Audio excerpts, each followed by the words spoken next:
As a Mormon, I've spent the last 44 years of my life hearing about light. Jesus said, I am the light of the world. He that followeth me shall not walk in darkness, but shall have the light of life. Neither do men light a candle and put it under a bushel, but on a candlestick, and it giveth light unto all who are in the house. Therefore, hold up your light, that it may shine unto the world. What I heard was that I needed to take my light and let it shine. Light is good. For me, letting my light shine means blogging and speaking and mentoring and telling jokes on the internet. I'm a loudmouth. I'm obnoxious. I'm freaking fluorescent.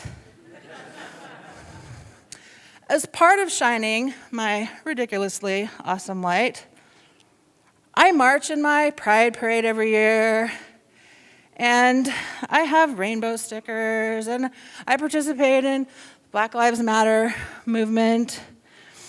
I call out people on the internet on their homophobia and sexism, racism. I wear rainbow shirts, and I make glorious memes. And I fight the patriarchy that says the best, most worthy people are white, young, straight, male, and, have ridiculous abs. Should we take a moment? Okay.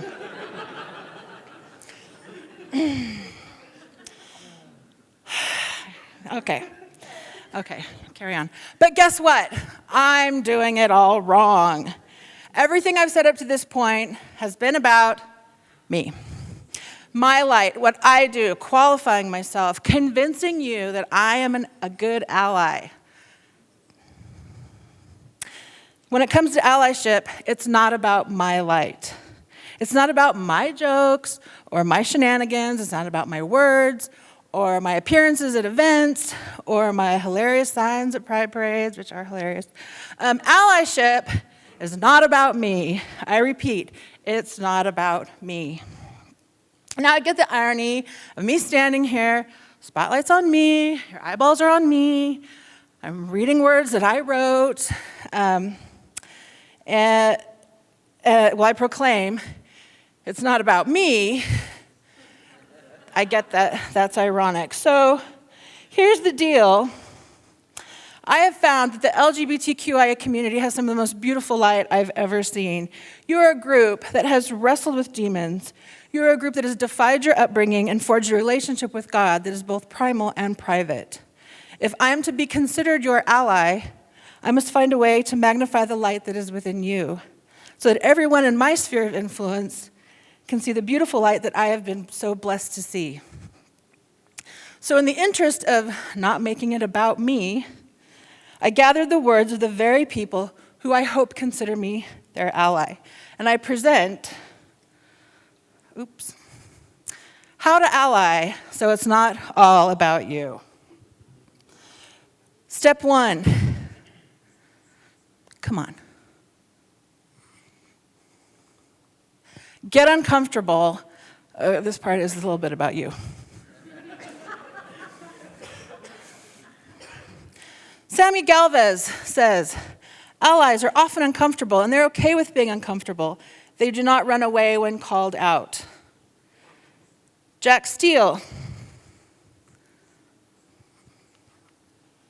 Allies don't get to decide when they're being a good enough ally.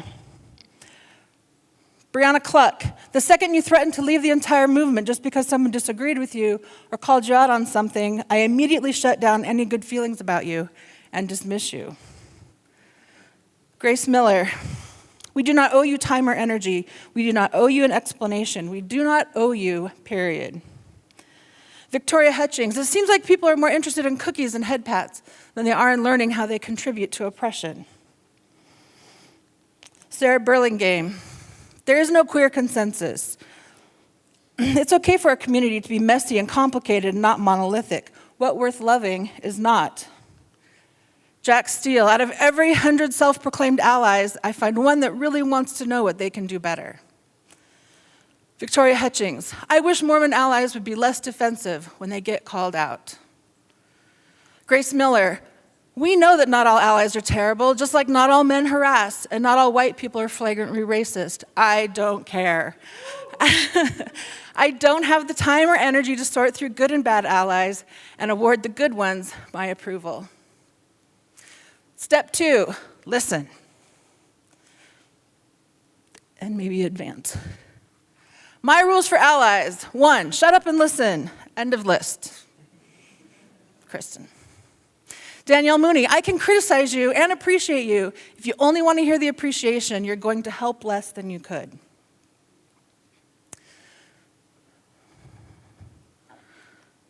Sarah Brote, you are doing it wrong when you ignore or cut off members of a marginalized group who call you out on your behavior.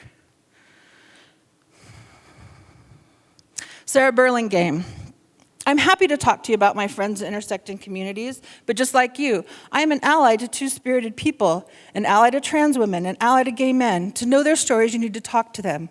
We can lift each other up, but we can't speak for each other. Grace Miller, if an oppressed person says you're being a bad ally, do not tell them how wrong they are. Do not detail your volunteer work or the money you donate to LGBTQIA causes. And for the love, do not cite other queer people as proof that your allyship is just fine. Sammy Galvez, allies really do shut up and sit down, and they do not mind it one bit. Grace Miller, it isn't your job to prioritize one queer perspective over another. It's your job to listen and elevate our voices. Avril Dietering, being an ally is not an identity I take on for myself. It's about listening to marginalized people and putting them before myself. Danielle Mooney, every time I voice my identity, I feel like I'm holding out a fragile sphere of glass, waiting to see if someone is going to smash it or knock it to the ground. Melly Curtis Penfold, listen to queer people. You don't always have to agree with all of us, of course, since we don't all agree with each other. But if you want to be a good ally, at least listen to us. The third step, magnify the light which is not your own. Avril Dietering, it's not your job to be getting the attention. It's your job to be giving attention. If people are trying to give you attention for your allyship, then please step out of the limelight and put the focus on a queer person. Sammy Galvez, allies need to step as far from the spotlight as they possibly can. Sorry. Super uncomfortable right now. Kalani Tonga, be mindful of which voices are missing from the table. Seek out and amplify those voices. Jennifer Gonzalez, allyship is choosing to take on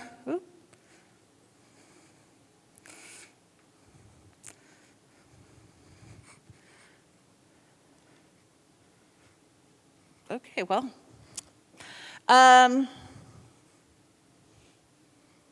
weird.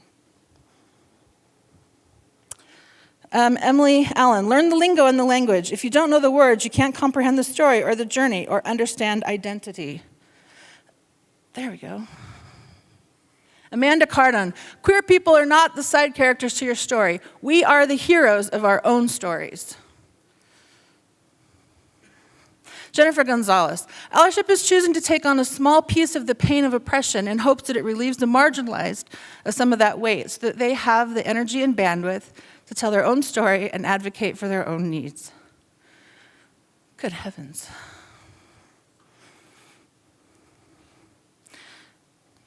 Melly Curtis Penfold, stop bragging about being an ally. Stop making this about you. Jennifer Gonzalez, ally is not a title. Let go of the noun and embrace the verb. You don't get to be an ally. Rather, you look for opportunities to practice allyship.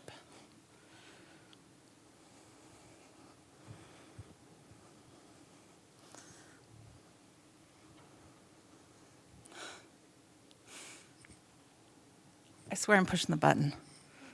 Okay, being an ally is a thankless job. Don't do it for the cookies. Kalani Tonga. Dr. Fatima Saleh, step in front, and then step aside. True allyship is doing the work that celebrates and reveals the light in each of God's children. But it's not until we get uncomfortable and listen, unconcerned that our own light is seen, that the light that so desperately needs to be shined can be magnified. Thank you.